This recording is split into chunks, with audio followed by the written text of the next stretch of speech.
Olá, confira nesta edição a campanha nas redes sociais do Ministério Público do Estado do Rio de Janeiro, com uma série de postagens informativas sobre os aspectos legais que envolvem a violência doméstica e familiar contra a mulher.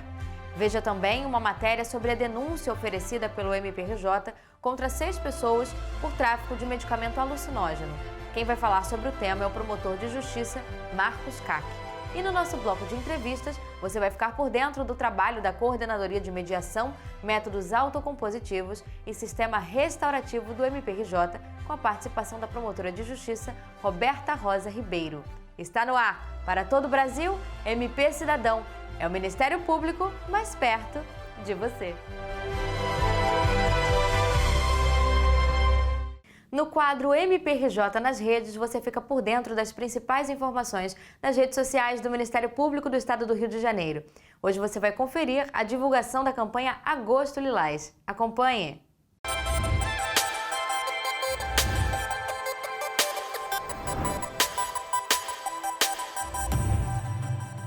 Com o objetivo de promover a conscientização dos cidadãos acerca dos tipos de violência enfrentadas por mulheres e seus relacionamentos, o MPRJ está vinculando em suas redes sociais, durante o mês de agosto, uma série de postagens informativas sobre os aspectos legais que envolvem a violência doméstica e familiar contra a mulher. Nas publicações são apresentadas as diferentes formas de violência contra a mulher, os principais canais de comunicação e os meios pelos quais as vítimas podem registrar queixa contra seus agressores e requerer medidas de proteção.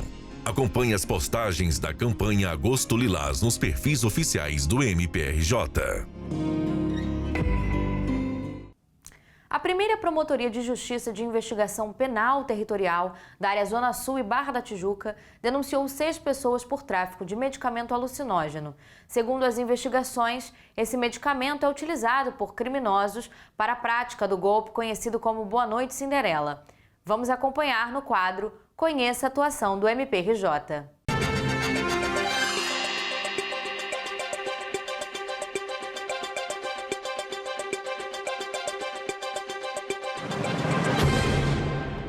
Consta a denúncia que imputa aos acusados a prática de associação para o tráfico, do tráfico ilícito de entorpecentes e de ocultação de bens e capitais, né? Eles, de forma associada, tinham um modus operandi de compra de grande material medicamentoso, um medicamento extremamente potente, que visa o combate do mal de Parkinson e as suas questões associadas, e que ele só pode ser vendido mediante receita própria. Então, a gente identificou no curso da operação policial que essa quadrilha ela adquiria uma quantidade substancial desse medicamento chamado Artane, cujo princípio ativo é o triexfendil, que causa alucinações. A gente apontou, através de ofícios que foram respondidos, que a farmácia, ou uma das farmácias que estava envolvida nesses crimes, ela é responsável pela aquisição de 30% desse medicamento do laboratório farmacêutico produtor em todo o Brasil, né? Então, a partir dessa aquisição ilícita desses medicamentos, eles formaram uma rede, né, não só de compra, mas também como de distribuição e venda desses medicamentos de forma proibida. A gente trabalha muito com a informação, com a inteligência, tanto no âmbito da Polícia Civil quanto no âmbito da Polícia Militar. Então, a gente teve notícia de que fatos dessa natureza estavam ocorrendo, e a partir daí a gente enceta uma investigação, né, para verificar qual a extensão desse crime, né, e qual a natureza dos fatos praticados. Dessa forma, a gente chega a esses acusados, que cada um tinha uma tarefa específica dentro da quadrilha, e a gente prova durante a instrução do inquérito que essa quadrilha foi criada para fins de aquisição, né, desses medicamentos vendidos sob prescrição médica, distribuição e venda, né? E a partir do momento que você tem um valor significativo dessa venda, você tem que dar áreas de legalidade aos valores, bens e capitais que entram na empreitada criminosa.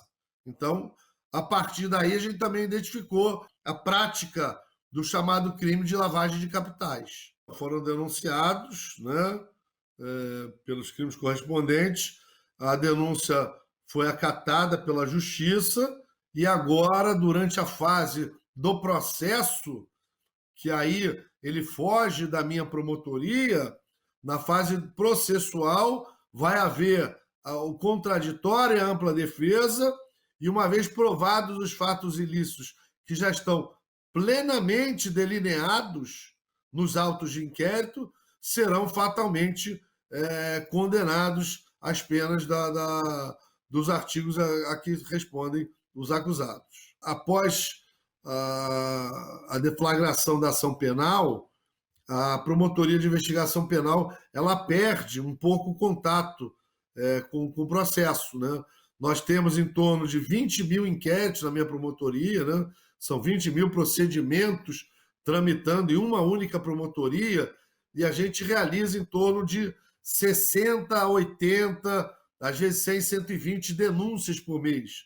Fora medidas cautelares de busca e apreensão, medidas cautelares de prisão, prisões temporárias, medidas de escuta telefônica, de apreensão de bens. Então, a gente não tem condições de acompanhar o desenrolar de toda a ação penal, né? Mas eu acredito que alguns elementos já tenham sido presos, até onde eu fui informado, e o processo seguirá o seu curso até que a Justiça defina pela culpabilidade dos acusados. Acho que a única questão que a gente pode acrescentar nesses termos, até para esclarecimento da população em geral, é que a utilização desses medicamentos como uma forma de drogadição, ela é uma questão extremamente temerária, porque são medicamentos específicos para tratar uma determinada doença específica. E a utilização contínua e reiterada desses medicamentos podem causar riscos graves à saúde, né? Riscos graves à saúde, e também podem levar o paciente a óbito. Então, eu gostaria de ressaltar à população em geral que tenha muito cuidado, que não se utilize desses medicamentos de forma indevida, sem prescrição médica, porque estão em risco, né, a própria saúde e a vida dessas pessoas que assim o fazem. Agora nós vamos fazer uma pequena pausa. O MP Cidadão volta já.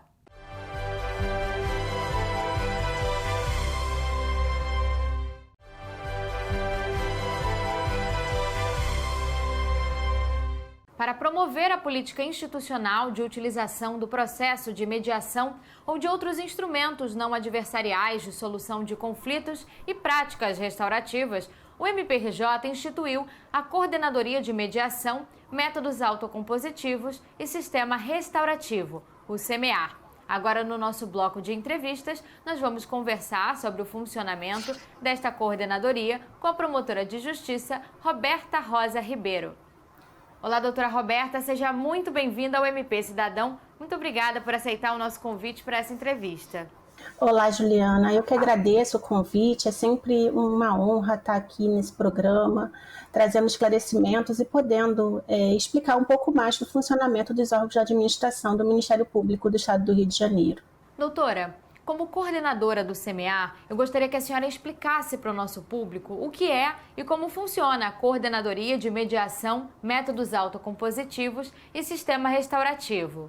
Então, Juliana, a Coordenadoria de Mediação, Métodos Autocompositivos e Sistema Restaurativo do Ministério Público tem uma função de aplicar, de empregar essas técnicas, de trazer também uma mudança na política institucional, de mudança de paradigma, saindo da lógica de judicialização das demandas, dos conflitos, para uma lógica dialogal.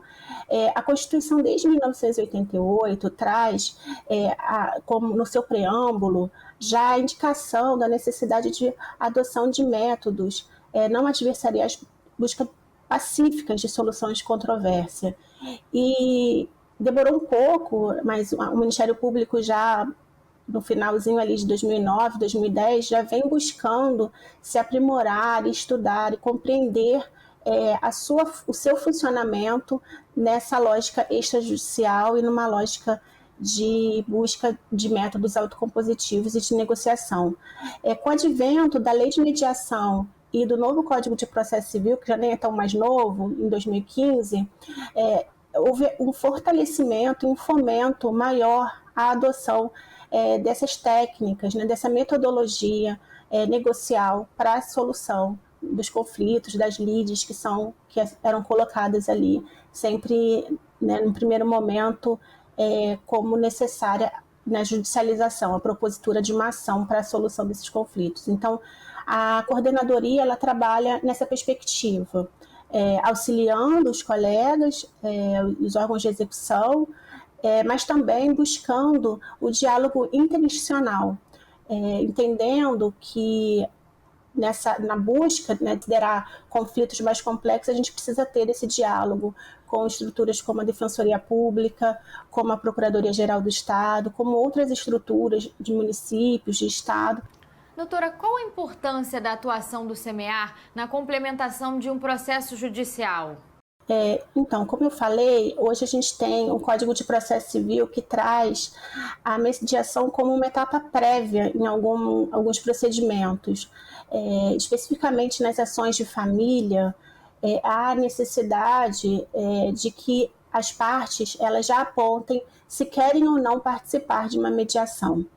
E é importante que se reforce a ideia de que, mesmo sendo uma etapa voluntária prévia, essa necessidade de oferecimento de uma possibilidade de uma solução que seja autocompositiva, que seja construída pelas próprias partes, ela deve ser sempre fomentada pelo Ministério Público, pelos membros do Ministério Público que participam desse processo, como também por todos os outros atores, juízes, defensores públicos, advogados. Então, a lógica e os princípios que norteiam hoje e que estão muito claros na legislação vigente são de fomento a essa mudança de paradigma.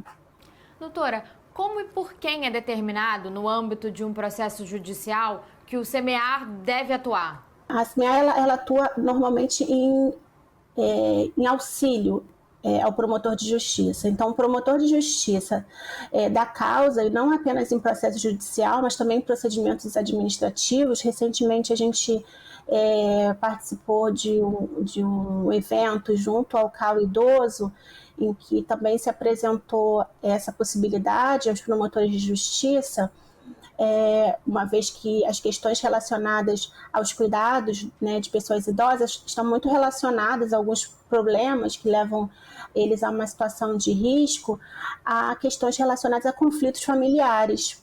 E nessa mesma ideia do Código de Processo Civil, que traz nas ações de família, que a etapa primeira e que a tentativa ela sempre deve ser através da utilização de métodos dialogais, de métodos de autocomposição dessas partes, nós também estamos oferecendo, né, e colocando à disposição a nossa coordenadoria para auxiliar esses colegas. É importante também colocar que a nossa atuação ela não deve ser estanque, ela não deve ser separada de outras propostas.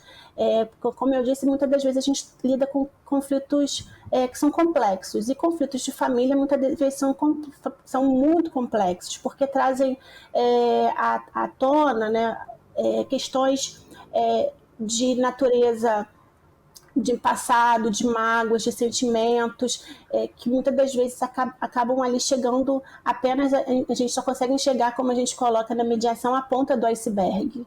E a gente precisa trabalhar o todo, a gente precisa trabalhar as questões que estão ali levando a essa situação de conflito e uma instabilidade e a colocação de risco a essas pessoas que estão numa situação de vulnerabilidade, pessoas idosas, crianças e adolescentes, pessoas com deficiência, que às vezes precisam ter esse olhar de cuidado. Então, a gente precisa de uma atuação sempre conjunta com as equipes técnicas, que auxiliam também os promotores de justiça e as outras estruturas de políticas públicas, de assistência social, de serviço social, de saúde, para que a gente possa, então, ter um bom contexto, uma boa ambiência para se construir ou para se retomar esse diálogo entre essas pessoas. Quando eu falo de mudança de paradigma, é porque quando nós judicializamos um processo, a gente espera, as pessoas esperam que um terceiro diga, responda aquilo que os aflige. Então, se a gente está ali trazendo uma demanda relacionada ao cuidado de um idoso, quando se há uma judicialização, se espera que o juiz e o promotor opine para dizer quem está com razão, quem não está com a razão. Então, quando a gente fala em mudança de paradigma, é porque nós compreendemos que quem pode ter melhor essas respostas são as pessoas que estão envolvidas efetivamente naquele conflito. Então, a busca e o fomento a uma cultura de paz pode até parecer às vezes um pouco romantizada, mas ela diz respeito ao reconhecimento de que as pessoas elas são plenamente capazes de construir as soluções dos seus problemas. Então, é nesse caminho, nesse propósito que a Semear vem trabalhando e vem atuando no Ministério Público. Muito obrigada pela resposta, doutora. Agora, o que são e quais são, né, os diferentes métodos aplicados pelo Semear na resolução dos casos? São variados, né? A gente até coloca que as pessoas falam em métodos alternativos, mas a gente fala que são os métodos adequados. Então, a partir do recebimento de um caso, se verifica qual era a melhor metodologia aplicável. E como é algo que é relativamente recente, é um regime doutrinário em que as pessoas estão agora produzindo na academia estudos e refletindo, a gente tem diversos métodos que vêm surgindo e vêm se aprimorando. O principal é a mediação, temos também a conciliação, a negociação multipartes e a prática restaurativa, que quando a gente fala em prática restaurativa, a gente também está falando em diversas metodologias, que vão de círculo, mediação vítima-ofensor, conferência familiar. Então, essa forma de atuação e a metodologia que será utilizada, ela vai depender de cada caso, né, da análise pelos facilitadores, que são pessoas extremamente capacitadas, que atuam na nossa estrutura, que a partir da análise daquele conflito, pelo mapeamento daquele conflito, identificação e planejamento de onde, né, da proposta que você tem para manejo desse conflito, vai ser feita a escolha e a adoção da melhor metodologia, da metodologia mais adequada. Doutora Roberta, nossa entrevista está ótima, mas infelizmente o nosso tempo está se esgotando. Eu agradeço novamente a participação da senhora aqui no MP Cidadão. Muito obrigada, Juliana.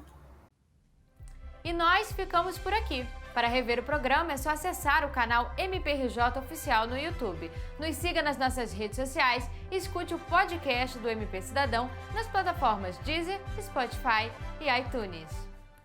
Muito obrigada pela sua companhia. Até semana que vem!